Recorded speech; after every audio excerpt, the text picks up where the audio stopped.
Jail time for wage theft. Let's have a look. Hello everyone, Florian.Heise here and welcome to another episode of HeiseSays. I've got my evening stein of coffee and I thought tonight we'd have a look at this article from news.com.au discussing, well, changes to legislation here in Queensland where employers face jail for wage theft from workers. Now we've heard about this over and over again. Underpayment here by some of the biggest businesses in Australia. Systematic underpayment where they've paid it back. Now, there's a few things here. This is always going to be vote-winning policy. Most people will think it's good and it's fair. We've all heard the stories. Literally, I heard one yesterday. I met a gentleman who works for the workplace ombudsman, and he was frustrated that a case that they'd investigated tried to take to court. It was a fast food operator here in Brisbane. And the owners, who were Indian, had just hired foreign students, paid them only adults $11 an hour. And these students didn't have any idea. They didn't know workplace rules here. They didn't know industrial relations here. So this business made a fortune off all of this. And they were trying to they wanted to hit this guy 60 grand each time, the maximum penalty. And the judge said, no, we can't do that. So I can understand how some people, can take advantage of this, and it seems really unfair. It creates an unfair competitive advantage for some people. But there's another issue to face here. There's another consideration that we mustn't forget in all the joy and excitement about the government stepping in to put an end to this wage theft. Some of the biggest companies here in Australia, Coles, Woolworths, all the big brands, we've seen it in the paper over and over again, have done wage theft or systematic mistakes. Now, the dilemma here is, if these big companies that have money to lobby, that have money to waste on advertising, that just the damage to their brand for this would be worth more than the money they have to pay the workers, if they cannot manage to keep on top of the complexities of the ever-changing award, the challenges that are faced with running a big business, how could a small to medium business potentially face that? So then you have this legislation that's coming in. You've got employers that are potentially facing jail time for a mistake, for not reading the award correctly, or for missing a payment. Or what if you have a worker that causes problems and really tries to get you under the threat of jail time? So you pay them out and send them on their way. So this is different to, the dodgy guy over there paying people $11 an hour. There's another inherent risk here to someone making an honest mistake. And I'm sure there'll be provisions in the legislation that will say it has to be systematic or it has to be blatant theft. But this adds just another level of risk to businesses here in my own state, Queensland, to employing people. Another potential element of risk. And what will that do? What will that do? Where every time the government steps in and adds another burden on the back of business, it disincentivizes people from employing people. There's more desire to contract out. There's more desire to offshore. There's more desire to automate. And that's the problem, everyone. That is the problem. That's why I'm advocating we need to experiment with different things. We need to look at setting up special economic regions to compete, to test economic systems where we have much less government intervention and much more significant government intervention. Why don't we compare them? Why don't we see? Is there the political will for that? I mean, come on. It's all a mess right now. We might as well try something a bit different, something innovative. But I feel like it's just going to be the same thing again and again, the same vote-winning thing again. Because I'm sure there's some people that have been really screwed over, So let's have a look. The Queensland government has made wage theft illegal. I mean, it always was illegal. Following findings, a quarter of the state's workers are being underpaid or unpaid or missing out on super.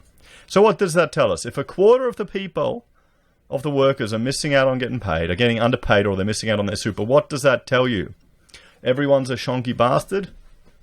People are making mistakes, it's too complicated, or it's just too expensive to pay people and they're just trying to get by. Which one of those do you think it is? I think it'll be an example, a bit of each one. There'll definitely be some shonky players out there, 100%.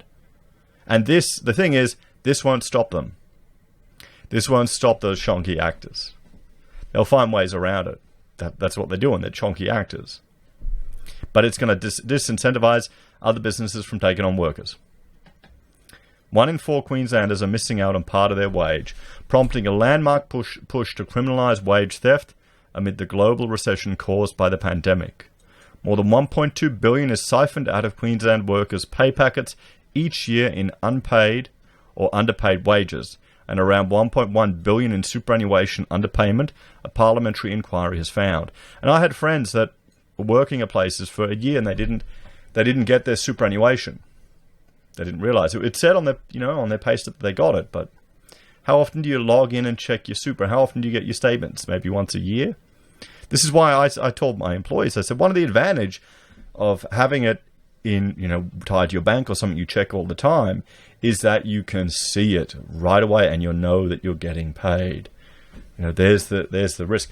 And I mean, I said, I want you to see it because I'm paying that bloody money for you. So I want you to realize that that it's part of your cost. So, I admit there was a completely my own bias there. But, I wonder if One Touch Payroll will adjust that. A new bill introduced to State Parliament today will amend criminal legislation to target employers who commit serious and deliberate wage theft. So that's the thing there, serious and deliberate. So hopefully that means my concerns over small to medium enterprises making honest mistakes won't get caught in this. Or you can imagine it's going to be the situation where people will have to prove their innocence, or people are just going to avoid hiring people, or it'll all be cashies on the side. Oh, don't worry, they're getting rid of cash, Florian. Don't need to worry about that. Employers found guilty of wage theft will face up to 10 years jail for stealing and 14 years for fraud under amendments to the Criminal Code. According to Industrial Relations Minister Grace, wage theft can take many forms, including underpayment, unpaid superannuation, unpaid penalty rates, unauthorised deductions from pay, and the misuse of ABNs and sham contracting. Your pay deserves to stay in your pockets. I find that completely ludicrous coming from the state government, coming from a government. I mean, think about that. Your pay, how the hell can a government say that? Your pay deserves to stay in your pocket. And they're the biggest grifters out there. They take, 30% plus of your pay? How many months are you forced to work for them? But people don't see that. They don't see it like that, do they? They think when they get their tax return, the government's being nice to them. And during this pandemic, the global recession, we know every dollar counts. That's why you're making so many dollars. Well, no, they're labour here in Queensland, but still, doesn't matter. That's why you're paying your civil servants bonuses while putting up costs for license plate renewal and all these other things that us citizens have to pay. Sadly, almost 25% of Queensland workers aren't getting what they're entitled to. They've had enough, and frankly, so have we. The government will come down hard on dodgy employers with tough criminal penalties for those who deliberately rip off their workers. For years, employers have faced criminal charges for stealing from their bosses, Ms. Grace said. So what's the difference? These proposed laws would mean those offences would also apply for employers stealing from their workers. Employees have faced criminal charges for stealing from their bosses. The reform addresses the findings of the 2018 parliamentary inquiry into wage theft in Queensland. The new legislation will also create a simple, quick and low-cost wage recovery process for Queenslanders who have been underpaid. Underplayed or underpaid? Should be underplayed. Or it is underplayed, should be underpaid. So what do you all think, everyone? I mean, it's definitely a vote winner. There's going to be people there who have been screwed over and, expect the state to step up and take care of them. There's some people that don't even understand their award or don't even understand what they're entitled to. And these are the same people that would push for this. They don't want to think about it. They don't want to take responsibility for it. There businesses that are, legitimately ripping off people, often foreign students or foreigners who don't know what work is like over here, to get an unfair competitive advantage. I've heard of it yesterday. We've heard about it in construction jobs all around the country. So it's prevalent. It's prevalent. Is this the solution? Is this going to address that? Well, let's stop those dodgy actors. Or will it just create a disincentive for legitimate businesses to take people on?